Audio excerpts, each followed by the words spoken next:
Why would you deliberately remove armor from a soldier's head?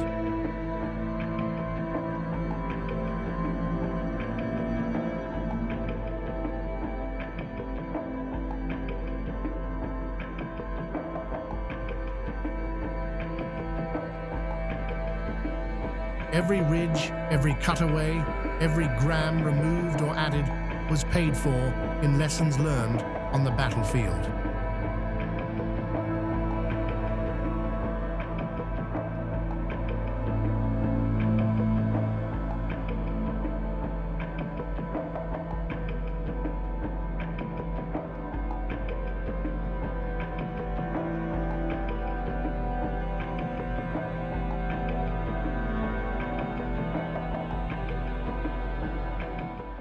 April 1915. A German corporal takes a shard of shrapnel, square to the forehead.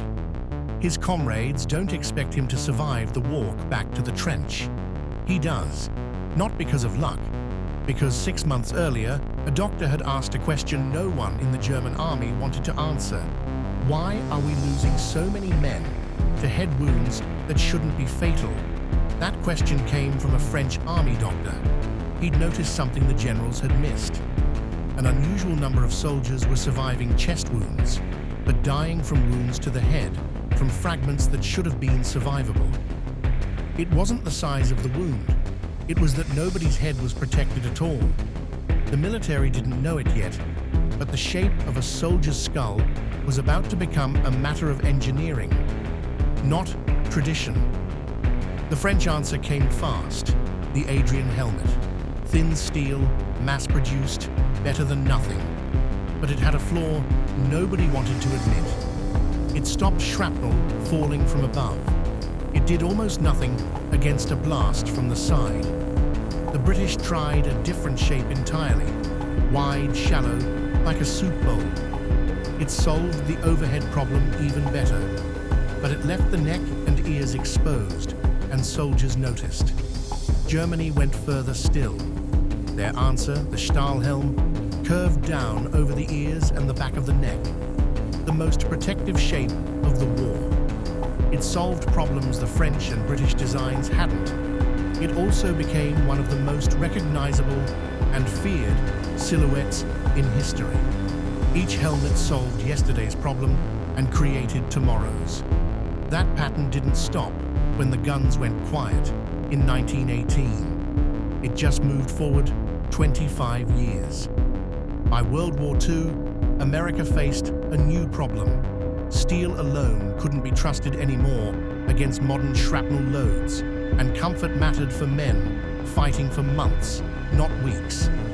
Their solution, the M1 helmet, split the design in two. A hard steel shell, and for the first time, a separate fitted liner underneath. It would stay in service almost unchanged for the next 40 years. But steel had a ceiling it could never cross. It could survive shrapnel. It could not survive a rifle round. And by the 1980s, a new material, something no soldier had ever worn on his head before, was about to make steel helmets obsolete almost overnight. That new material was Kevlar, and in 1983, it created the PASGT helmet, the first ballistic helmet made without steel at all. It was lighter. It stopped fragmentation better than steel ever had. And it triggered a redesign nobody saw coming. Here's the question that drove the next 30 years of helmet design. If you could make a helmet that protected more of the head, why would you deliberately protect less? That's exactly what happened. Modern high-cut helmets, the kind worn by special operations units today, cut away the material covering the ears and lower skull. On paper, that's less armor. In practice, it's the opposite of a downgrade. Full coverage helmets block radio headsets pressed against the ear. They throw off the balance of night vision goggles mounted on the front. In close quarters combat, a soldier who can't hear his team or balance his gear is exposed in ways a helmet was never designed to fix. Special operations units in the mountains of Afghanistan demanded the change years before it became standard issue. Because for them, hearing a threat mattered as much as blocking one. Did you know a modern combat helmet can weigh less than a bag of sugar, while stopping threats a World War II helmet never could? And that curve across the top isn't just for looks. It's engineered so a round doesn't just hit the shell.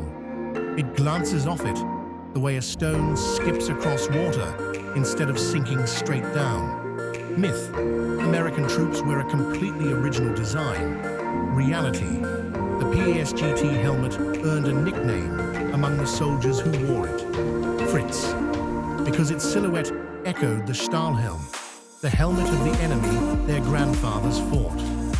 Decades later, the shape once feared across Europe became the shape NATO forces trust to protect their own. Today's helmets are tested against NIJ and STANAG standards, built with mounting rails for night vision, communications, even augmented reality displays. What started as a question about shrapnel wounds in 1915 has become something no one in that French medical tent could have imagined. Not just a helmet, a combat computing platform built onto the one part of a soldier. No design has ever been allowed to fail. That German corporal in 1915 never knew his survival would start a 100-year argument about what a soldier's head is worth protecting and what has to be sacrificed to protect it. Every ridge, every cutaway, every gram removed or added since was paid for in lessons learned on the battlefield. He lived. And because a doctor asked the right question, so did thousands of soldiers who came after him. The helmet answered one question, but underneath it, soldiers were about to face a completely different one. Could the rest of the body survive what the head just had? Next time on Behind the Armor, the fiber that shouldn't have worked, discovered by a chemist who almost threw it away. The single highest leverage fix across the whole episode, Scene 3 must stop being a list. Everything else is refinement. That is a structural rebuild, and it's the one most likely to be costing you retention right now.